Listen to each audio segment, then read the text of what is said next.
महाराष्ट्र पंचा माध्यमातून।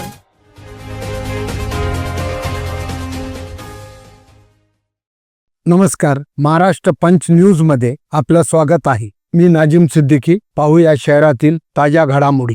तसा अधिकारी सुद्धा सेफ नाहीये, त्याच्या डोक्यावर कांती तलवार असेल, त्याला वाटतं आधी शासनाचं नाही ऐकावं तर कधी मला गडचिरोली जावं लागेल, त्याचा नियम नाही। त्याच्यापेक्षा ह्यांचं ऐकलेलं बरं, आणि ते ऐकून तुम्ही आपल्या शेतकऱ्या बांधवाच्या डोक्यावर मिरे रगण्याचं पाप करताय।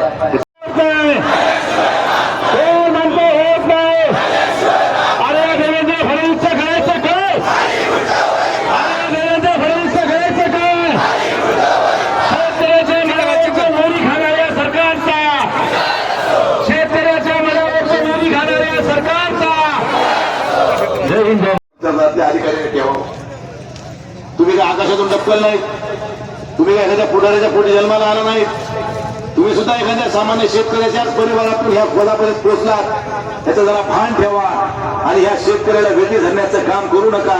कोणीतरी अधिकारी सांगते। महाराष्ट्र जनतेचा आवाज, महाराष्ट्र पंचा माध्यमातून।